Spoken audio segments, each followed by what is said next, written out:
तुम्हारा भी आएगा कभी नंबर, चिंता ना करो, थोड़ा ध्यान आपस में सहयोग पर रखो।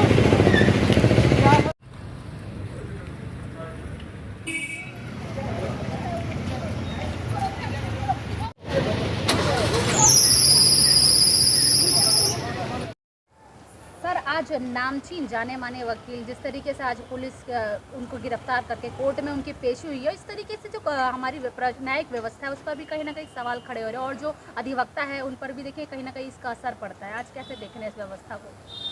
देखिए, जिस तरीके से पुलिस द्वारा गिरफ्तारी की गई, या जो केपी सिंह को जो मुख्य आरोपी बताती है पुलिस की, केपी सिंह का कई जगह जो संलिप्तता पाई गई है।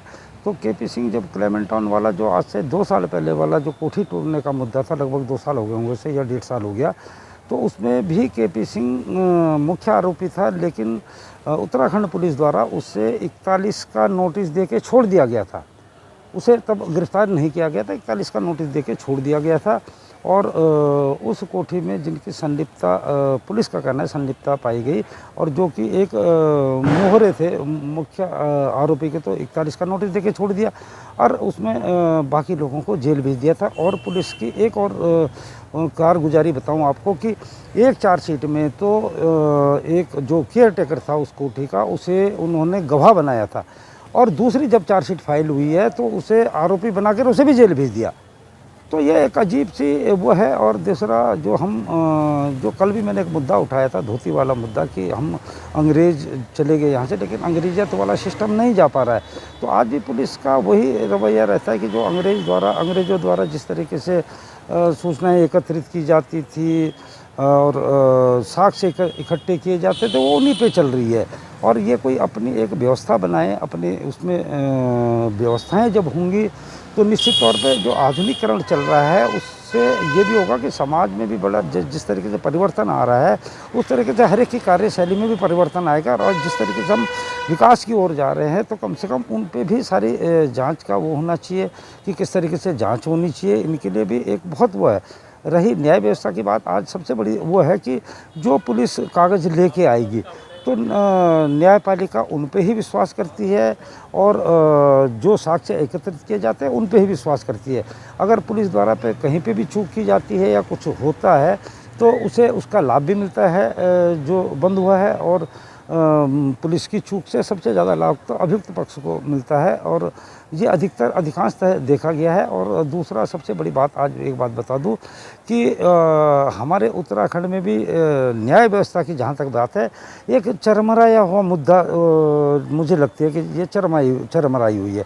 क्योंकि जो हमारा भारतीय साक्ष्य अधिनियम है, चाहे हमारी सीआरपीसी है, उसका भी उल्लंघन हो रहा है।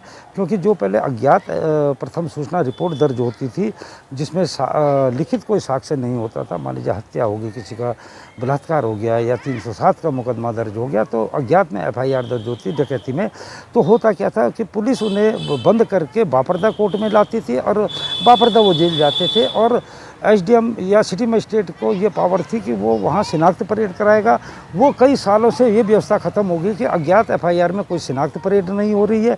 और शिनाख्त परेड में सबसे बड़ी एक और बात होती थी कि जो वादी होता था, जिसने घटना को देखा, वो जेल में जाता था सुरक्षा के साथ, और वहाँ पे लाइन खड़ी कर दी जाती थी, और वो हाथ रखता था अगर किसी ने ये काम किया है, तो वहाँ पे फिर उसके खिलाफ चार्जशीट आ जाती थी, और अगर मुलजिम को नहीं पहचान पाता था तो मुकदमा वहीं पे ख़त्म हो जाता था। लेकिन कई सालों से उत्तराखंड में ये न्याय व्यवस्था भी एक गंभीर प्रश्न खड़े करता है कि क्यों नहीं ये जो बापरदा वाली बात थी, वो बापरदा आज कहाँ चली गई है।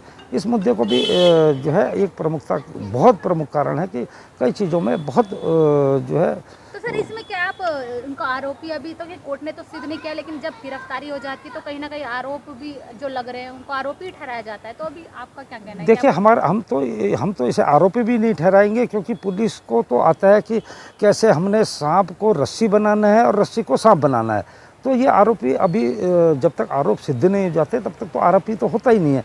क्योंकि और रही बात, कई लोगों को हमने देखा है कि वो सज़ा काटने के बाद भी माननीय उच्च न्यायालय या माननीय उच्चतम न्यायालय से बाइज्जत बरी हो जाते हैं। तो क्या वो सजायाफ्ता मुलजिम होता है? कहाँ उसको जो है उन्हें आरोपी माना जाएगा? आरोपी तो हाँ, कभी किसी पे दोष सिद्ध मान जाए हो गया तो तब तो वो आरोपी माना जाता है। आज तो वो विपक्षी जरूर कहे मैं आरोपी नहीं है और नहीं कहीं से अभी आरोप इस तरीके से और न कोई इस तरीके के साक्ष्य मिले हैं कि जिस तरीके से कि माना जाए कि हाँ ये कहीं ना कहीं इनकी संलिप्तता इस केस में थी। कोई भी इस तरीके से साक्ष्य अभी तक नहीं आए हैं और न पुलिस द्वारा इस तरीके के कोई साक्ष्य एकत्रित किए गए हैं। अभी क्या हुआ है सर मामले में, जब कोर्ट में अपीयरेंस की गई उनकी अभी क्या आगे? देखिए एक ये है कि ये कोई साक्ष्य इस तरीके के नहीं थे, वो तो कोई मान लीजिए इससे पहले कोई जिस पे आरोप लगा था उनकी गिरफ्तारी हुई तो उनके द्वारा जो नाम लिया गया खाली नाम कि तो इसीलिए पुलिस ने उसी को मानते हुए गिरफ्तार किया है। अब ये तो माननीय न्यायालय को देखना है कि क्या सच्चाई है, क्या पुलिस की थ्योरी पे वो विश्वास करती है या नहीं करती है, उनके कागजों का कितना संतुलन बना रहता है, ये भी एक देखने का प्रश्न है। अगर कागज नहीं इस बात के गवाही दे पाएगा तो निश्चित तौर पर जमानत भी होंगी और मुकदमा भी छूटेगा। ये तो बात की बातें हैं। आज तो जो है वो न्यायिक जो है हिरासत में अपना